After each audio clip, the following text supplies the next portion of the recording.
নমস্কার বন্ধুরা, সর্বগুণ সম্পন্নার আরেকটি ভিডিওতে আপনাদের সবাইকে স্বাগত জানাই। আজ আমি আপনাদের সঙ্গে দূর্বা ঘাস সম্পর্কে কিছু তথ্য শেয়ার করতে এসেছি। বিশ্বাস করা হয় দূর্বা ঘাসের মূল বা গোড়ায় ব্রহ্মা, মধ্যভাগে বিষ্ণু এবং অগ্রভাগে দেবাদিদেব শিব অবস্থান করেন। তাই পূজার সময় দূর্বা অর্পণ করলে একসাথে ৩ দেবতার আশীর্বাদ পাওয়া যায়। দূর্বার মধ্যে ত্রিমূর্তি ভগবান বা ত্রিদেব বিরাজ করলেও কিন্তু কোনো কোনো দেবতার পূজায় দূর্বা অর্পণ করা সম্পূর্ণভাবে নিষিদ্ধ। চলুন জেনে নেওয়া যাক কোন কোন পূজা দূর্বা ছাড়া অসম্পূর্ণ। বলা হয়ে থাকে যে গণেশের পূজা দূর্বা ছাড়া অসম্পূর্ণ। হিন্দু পৌরাণিক কাহিনী অনুসারে অনলাসুর নামক এক রাক্ষসকে বধ করার পর ভগবান গণেশের পেটে তীব্র জ্বালা শুরু হয়।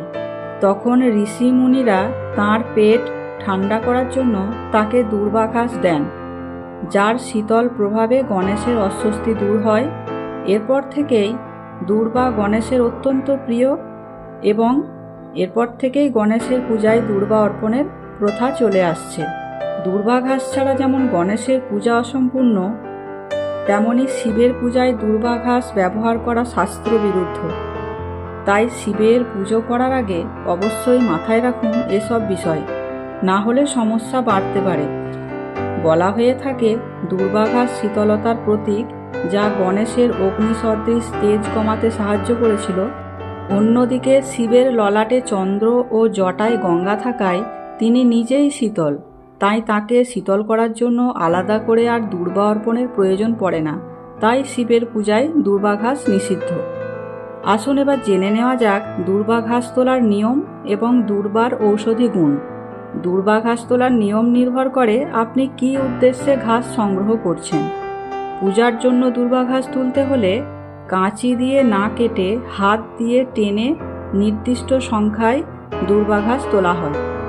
খাওয়ার জন্য বা রস তৈরির জন্য গাছের কচি ও সবুজ ডগাগুলো পরিষ্কার হাতে বা কাঁচি দিয়ে কাটুন। তোলার পর ঘাসের সাথে থাকা ময়লা ও শুকনো পাতা বেছে ফেলে দিতে হবে। তারপর পরিষ্কার জল দিয়ে ঘাসগুলো ভালো করে ধুয়ে ব্লেন্ডার বা শিলে বেটে নিয়ে রস বের করতে হবে। শরীরের কোনো স্থান কেটে গেলে, কারো বমি ভাব থাকলে, আমাশয়ের সমস্যা থাকলে, প্রস্রাবে কষ্ট হলে এবং চুল ওঠা বন্ধ করতে এই দূর্বা রস পান করা যায়। আশা করি আজকের তথ্যগুলি আপনাদের ভালো লেগেছে। অবশ্যই কমেন্ট করে জানাবেন কেমন লাগলো। ভালো লাগলে চ্যানেলটি সাবস্ক্রাইব করে নেবেন এবং লাইক ও শেয়ার করবেন। সবাই খুব ভালো থাকবেন। ধন্যবাদ।